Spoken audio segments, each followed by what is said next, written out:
Everyone, তো দেখো আজ চলে গিয়েছিলাম একটু অনেক দিন পর একটু অনেকটা সাজুগুজু করে ঘুরতে। তো ঘুরতে যাব আর কোনো রেস্টুরেন্টে খেতে যাব না, এটা তো হতেই পারে না।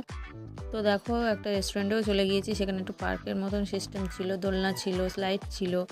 তো এই সবগুলো মেয়ে চড়ছিল, তার মধ্যে আমি একটু দোলনা চড়ে নিলাম। তো দেখো নিয়ে ওখান থেকে খেতে বসে গিয়েছি। তো এই যে আসলে এত মানে এত সারা জীবনে আর কি, যে বাইরে গিয়েছি কোনোদিন না খেয়ে বাড়ি ফিরতে হয়েছে এরকমটা কোনোদিনই হয়নি। হার্ডলি 2 থেকে 3 বার এরকম হয়েছে।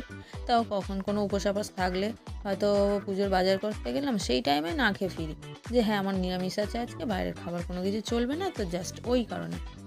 না হলে তো কোনো বালাই নেই, তো বাইরে যাব খাবো না কিছু, সেটা তো হয় না। তো দেখো বিরিয়ানি নিয়ে বসে গিয়েছি, আজ তেমন কিছু বেশি কিছু নিইনি। তো জাস্ট দু প্লেট বিরিয়ানি নিয়েছিলাম, তো আমরা 3জন মিলে খেয়েছিলাম। তো ওইটাই খেয়ে বাড়ি চলে এসেছিলাম। আসলে খুবই ঠান্ডা পড়েছে আমাদের এইদিকে, তো বেশিক্ষণ বাইরে থাকা যায় না, তো জাস্ট তাড়াতাড়ি করে খাওয়াটা